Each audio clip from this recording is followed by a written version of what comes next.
Hallo Freunde! Ksjuscha, eine schlanke schwarze Katze mit smaragdgrünen Augen, hatte nichts als Liebe gekannt. Ihr Leben war ein Wandteppich aus Sonnenstrahlen auf der Fensterbank, weichen Decken zum Einrollen und der ständigen Wärme ihres Menschen Elena gewesen. Elena hatte Ksjuscha heftig geliebt und sie mit Zuneigung und Leckereien überschüttet. Ihre Bindung war eine unausgesprochene Sprache von Schnurren und sanften Streicheleinheiten. Dann war Elena weg. Das Haus wurde still, die Wärme verblasste und der Geruch ihrer vertrauten Gegenwart verschwand.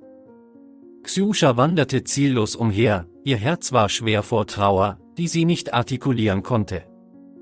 Tage verschwanden zu Wochen, die Wärme einer menschlichen Berührung wurde durch die kalte Gleichgültigkeit der Straßen ersetzt. Sie schloss sich einer Gruppe anderer verlorener Seelen an, die alle die Narben der Verlassenheit trugen und in ihren Augen einen gemeinsamen Schmerz widerspiegelten. Das Haus, einst eine Oase, wurde verkauft.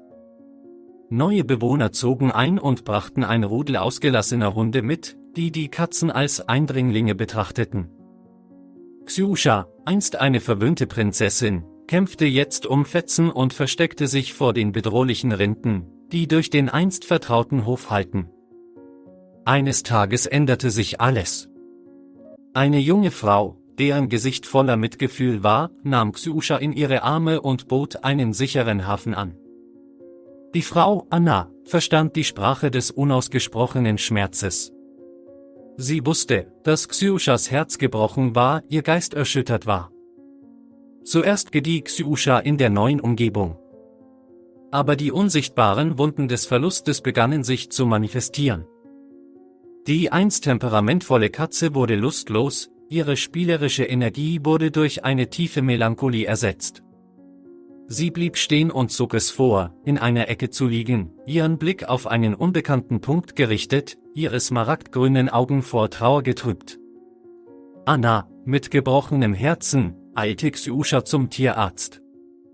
Die Diagnose war ein niederschmetternder Schlag, ein Herzinfarkt, ausgelöst durch die tiefe Trauer, die sie trug. Die Worte des Tierarztes hingen schwer in der Luft: Leg sie schlafen. Es ist der einzige Weg.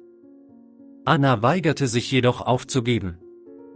Sie sah in Ksjuschas Augen ein Aufflackern des Lebens, einen hartnäckigen Lebenswillen. Sie konnte es nicht ertragen, diesen Funken zu löschen.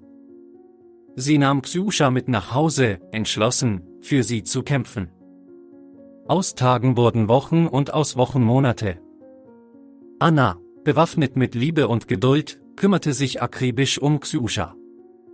Sie badete sie mit warmem Wasser, fütterte sie mit nahrhaftem Essen und sang sanfte Schlaflieder, um den Schmerz in ihrem Herzen zu lindern.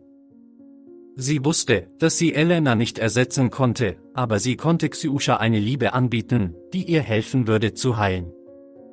Langsam, auf wundersame Weise, begann Ksjuscha zu antworten.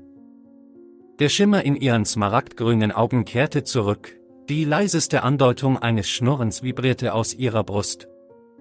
Sie begann wieder zu gehen, ihr Gang zögerte zuerst und gewann dann mit jedem Tag an Kraft.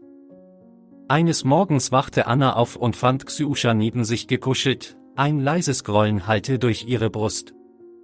Ksjuscha hatte trotz des tiefen Verlustes, den sie erlitten hatte, einen neuen Weg zur Heilung gefunden, einen Weg, der mit der unerschütterlichen Liebe einer mitfühlenden Seele gepflastert war.